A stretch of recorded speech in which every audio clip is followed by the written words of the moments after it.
Assalamualaikum dan salam sejahtera. Hari ini kami akan membentangkan tugasan yang bertajuk pengaplikasian gamifikasi dalam pengajaran dan pembelajaran, khususnya bagi murid yang sukar mengaplikasikan kemahiran berfikir aras tinggi KEBAT dalam penulisan bahasa Melayu.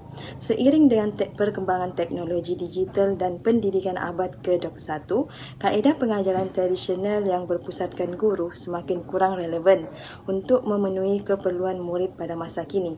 Murid pada masa kini lebih terdedah kepada penggunaan teknologi, media interaktif dan persekitaran pembelajaran yang lebih dinamik. Oleh itu, guru perlu menggunakan pendekatan yang lebih kreatif dan inovatif bagi meningkatkan penglibatan murid dalam proses pembelajaran. Salah satu pendekatan yang semakin mendapat perhatian dalam bidang pendidikan ialah gamifikasi. Gamifikasi merujuk kepada penggunaan elemen permainan dalam konteks bukan permainan, khususnya dalam proses PDP. Selain itu, gamifikasi juga berkait rapat dengan teori penentuan kendiri atau Self-Determination Theory yang diperkenalkan oleh Deci dan Ryan pada tahun 1985. Teori ini menjelaskan bahawa motivasi seseorang dipengaruhi oleh 3 keperluan psikologi asas, iaitu autonomi, kompetensi dan keterhubungan sosial. Keberkesanannya telah dibuktikan melalui pelbagai kajian. Salah satunya adalah kajian oleh Hamari dan rakan-rakan pada tahun 2014 menunjukkan bahawa penggunaan gamifikasi dapat meningkatkan tahap penglibatan dan motivasi pelajar. Seterusnya, saya akan menerangkan isu yang dikenal pasti dalam PDP Bahasa Melayu, iaitu murid sukar mengaplikasikan KEBAT dalam penulisan. KEBAT merupakan keupayaan murid untuk menganalisis, menilai dan mencipta idea baharu bagi menyelesaikan masalah serta membuat keputusan. Walaupun KEBAT telah diberi penekanan dalam sistem pendidikan negara, tetapi masih ramai murid menghadapi kesukaran untuk mengaplikasikannya dalam penulisan bahasa Melayu. Antara isu yang dikenal pasti ialah murid sukar untuk mengembangkan isi karangan. Kebanyakan murid hanya mampu menyatakan isi utama, tetapi gagal menghuraikan isi tersebut dengan lebih mendalam menggunakan contoh, bukti atau justifikasi yang relevan. Bukan itu sahaja, murid juga sukar memberikan hujah yang bernas. Mereka mampu menyatakan pendapat namun kurang berupaya menyokong pendapat tersebut dengan alasan yang logik dan meyakinkan. Seterusnya, murid menghadapi kesukaran untuk mengaitkan idea dengan situasi sebenar. Penulisan mereka sering bersifat teori dan kurang menghubungkan isi dengan pengalaman harian atau isu semasa.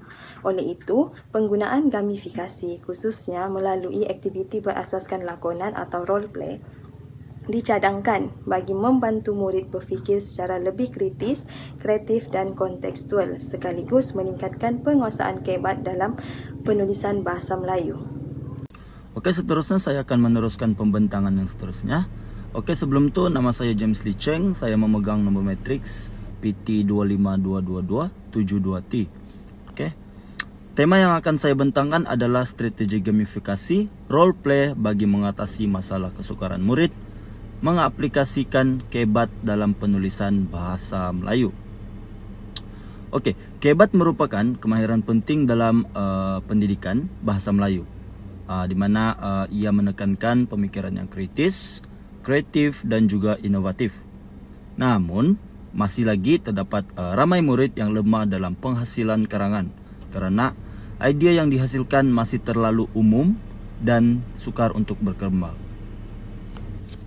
Oke, gamifikasi ialah pendekatan pembelajaran berunsur permainan seperti penggunaan mata, ganjaran dan juga cabaran untuk meningkatkan lagi minat murid. Salah satu strategi utama dalam gamifikasi yang boleh digunakan pakai ialah role play ataupun lebih dikenali sebagai main peranan.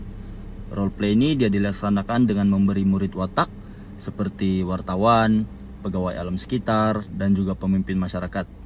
Guru pula akan menyediakan situasi seperti isu pencemaran sungai dan murid pula mereka akan berbincang serta bertindaklah mengikut peranan mereka masing-masing dalam kumpulan. Oke, melalui role play murid dapat meningkatkan lagi kemahiran berfikir aras tinggi lah, seperti mereka akan menganalisis punca dan kesan isu, membuat penilaian terhadap cadangan, serta mampu menghasilkan lagi ide kreatif dan inovatif dalam penulisan mereka. Selain itu, strategi ini juga dia turut meningkatkan kemahiran komunikasi, meningkatkan keyakinan diri dan juga kerjasama dalam kumpulan. Pembelajaran ini dia akan menjadi lebih menarik, aktif dan berpusatkan murid.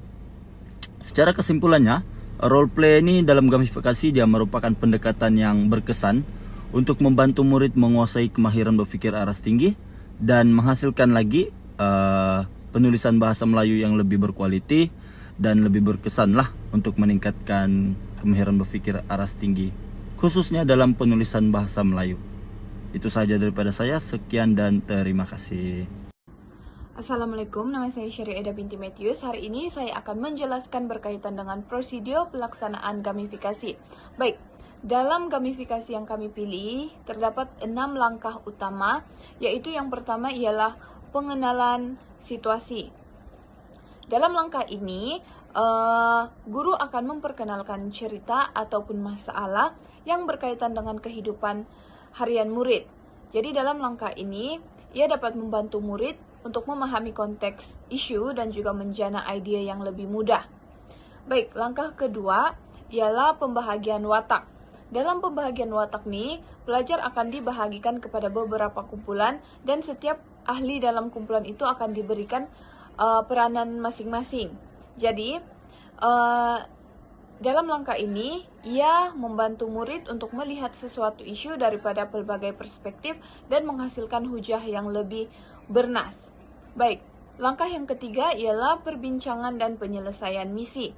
Dalam langkah ini, murid akan berbincang untuk mengenal pasti punca masalah, kesan, dan juga cadangan penyelesaian. Jadi, aktiviti ini akan membantu murid untuk mengembangkan isi dan berpikir dengan secara kritis. Seterusnya, langkah seterusnya ialah pelaksanaan role play. Oke, dalam pelaksanaan role play ini, murid akan melakonkan situasi berdasarkan hasil perbincangan mereka. Jadi, dalam aktiviti ini, ia akan membantu murid untuk mengaitkan ide dengan situasi sebenar serta meningkatkan keyakinan diri pelajar dan juga kemahiran berkomunikasi mereka. Seterusnya, murid akan menjalankan aktiviti penulisan, di mana dalam langkah ini murid akan tulis karangan berdasarkan role play yang mereka dapat sebelum ini. Jadi, ia dapat membantu murid untuk menghasilkan isi dan hujah yang lebih matang. Langkah terakhir pula ialah refleksi dan ganjaran. Dalam langkah terakhir ini, guru akan memberi maklum balas kepada pelajar dan juga memberikan ganjaran seperti mata, lencana, ataupun pujian kepada pelajar untuk meningkatkan motivasi mereka. Baik, seterusnya saya akan bentangkan mengenai elemen-elemen permainan dalam proyek gamifikasi yang digunakan dalam pelaksanaan PDB Bahasa Melayu bagi meningkatkan penguasaan kemahiran berpikir aras tinggi ataupun kebat dalam penulisan esai. Elemen pertama yang kami gunakan adalah naratif, di mana naratif ini merupakan cerita realistik yang menjadi kerangka utama dalam aktiviti. Naratif ini membantu murid untuk meningkatkan ataupun untuk mengaitkan isi dengan kehidupan sebenar dan melatih mereka berpikir secara kritis. Selain itu, naratif ini juga memberi konteks yang jelas supaya murid dapat menulis esai dengan lebih terarah dan bermakna. Elemen kedua yang kami gunakan adalah cabaran ataupun misi, berbentuk aktiviti perbincangan dan juga penyelesaian masalah.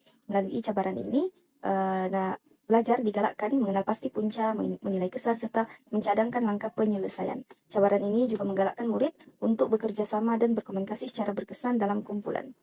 Elemen yang ketiga pula adalah mata ataupun ganjaran, yaitu mekanisme pengukuhan yang memberi dorongan motivasi kepada murid. Ganjaran ini diberikan berdasarkan kejelasan isi dan keutuhan hujah sekaligus membina budaya persaingan yang sehat. Pada masa yang sama, ganjaran ini menimbulkan rasa puas hati dengan meningkatkan minat murid untuk terus menulis dengan lebih baik.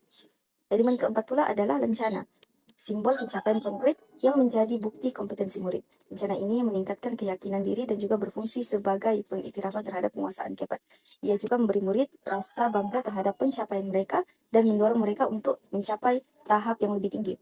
Dan akhir sekali pula, elemen yang kami gunakan adalah papan kedudukan, yaitu visual pencapaian terbuka yang mewujudkan persaingan sihat dan memberi maklum balas kolektif.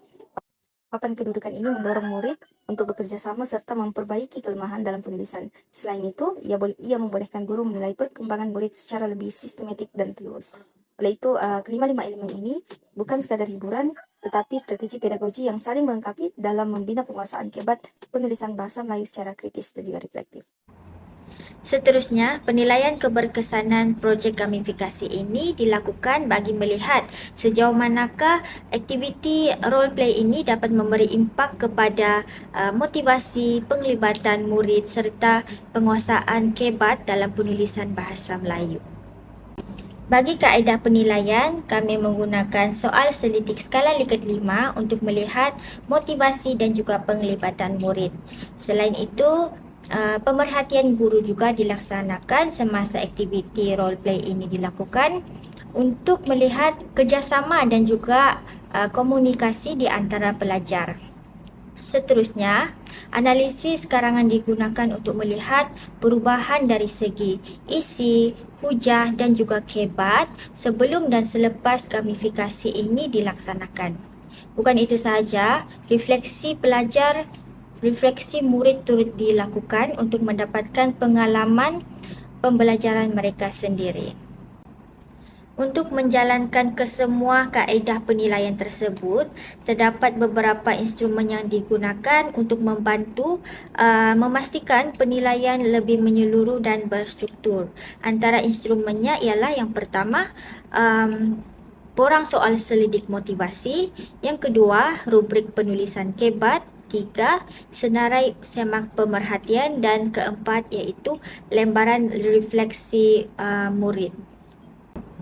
Okey, seterusnya dari segi indikator keberkesanan, kami menilai peningkatan motivasi, penglibatan aktif, kualiti isi karangan, kekuatan hujah serta keupayaan murid itu sendiri untuk mengaitkan idea dengan situasi yang sebenarlah.